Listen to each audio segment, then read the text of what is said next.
Sabe uma coisa que é no mínimo intrigante? Como é que pessoas que acreditam no mesmo Deus podem, de repente, se verem lados opostos de uma guerra? É uma pergunta pesada, né? Pois é. E é exatamente isso que a gente vai explorar hoje, com base nas ideias do Ed René Kivitz. A gente vai ver que a briga, na verdade, não é entre deuses, mas sim entre as ideias que a gente constrói sobre Deus. E olha, o que a gente vai discutir aqui pode mudar um pouco a forma como a gente enxerga essa relação entre fé e conflito. Então, nosso roteiro vai ser o seguinte, ó. Primeiro, a gente vai mergulhar de cabeça na contradição que está no meio disso tudo. Depois vamos entender por que a palavra Deus talvez não seja um nome, e sim um título. Daí vamos ver que idolatria é um negócio bem mais complexo do que parece. Isso tudo vai nos levar para a grande sacada, a guerra de ideias. E para fechar, vamos traçar um caminho para sair dessa, com 3 critérios bem práticos para a gente pensar sobre a crença. Ok, vamos lá. A gente começa pelo centro do problema, a peça central desse quebra-cabeça todo. É um paradoxo, sabe? Uma coisa que fica meio desconfortável de pensar, mas que é fundamental para a gente entender o resto. E a pergunta que nos guia é essa aí, bem direta. Dois inimigos podem orar para o mesmo Deus? Pensa bem, como é que isso funciona? Para a coisa ficar bem clara, imagina só essa cena.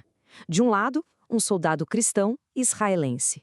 Do outro, um soldado cristão palestino. Os dois acordam, rezam o Pai Nosso, os dois acreditam no Deus da Bíblia, os dois pedem proteção para depois irem para o campo de batalha lutar um contra o outro. É chocante, né? Como é que os dois podem pedir a vitória para a mesma divindade?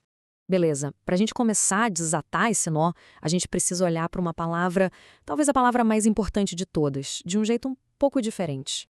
A grande sacada do Kivitz é essa aqui. A palavra Deus não é um nome próprio, tipo João ou Maria. Funciona mais como um título, sabe? Tipo presidente ou campeão. É uma etiqueta que a gente cola naquilo que, para nós, é absoluto. É o mais importante de tudo. Pode ser Jesus, pode ser o sol, pode ser o dinheiro, a pátria, entende? É o nome que a gente dá para o nosso valor máximo. E essa ideia do título nos leva direto para a próxima peça do quebra-cabeça. Vamos falar de idolatria, mas de um jeito um pouco diferente do que a gente está acostumado.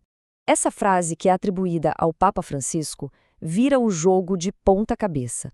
O contrário da fé não é não acreditar em nada. O contrário da fé é a idolatria.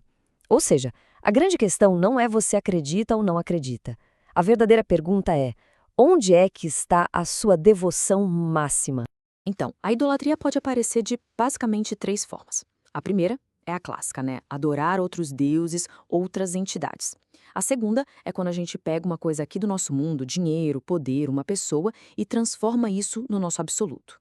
Mas olha, é a terceira forma que é a mais sutil e talvez a mais perigosa para nossa conversa. O chamado erro de representação.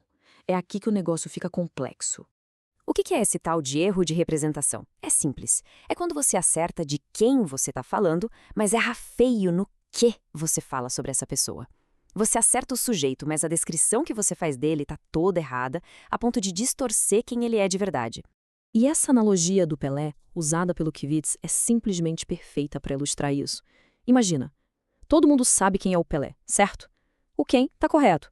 Mas aí você chega e fala: ah, sim, o Pelé, aquele grande campeão de basquete da NBA. Ué? O quê? Está completamente errado.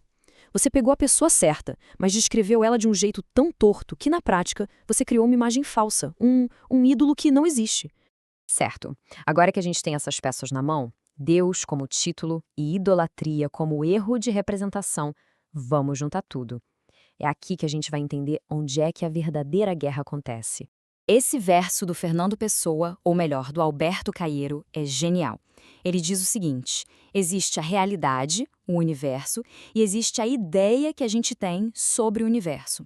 E uma coisa não é a outra, são coisas completamente diferentes. E aí que está o pulo do gato. A gente aplica essa mesma lógica a Deus. O maior erro, a idolatria mais profunda, é quando a gente confunde a nossa ideia sobre Deus com o próprio Deus. É achar que o nosso mapinha mental, limitado, humano, é o território inteiro. E o Saramago resume tudo de forma brilhante.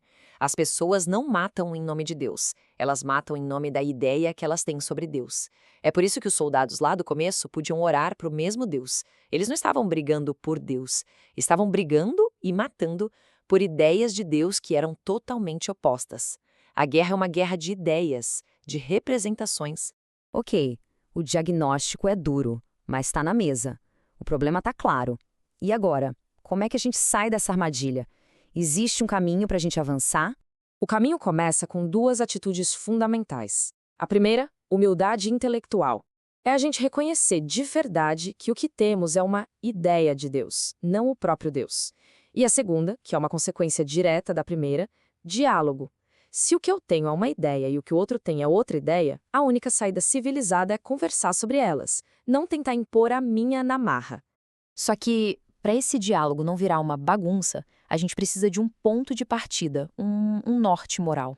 A gente precisa escolher conscientemente uma referência para construir e, principalmente, para avaliar as nossas ideias sobre Deus. No caso do pensamento do Kivitz, essa referência é a pessoa de Jesus Cristo dos Evangelhos.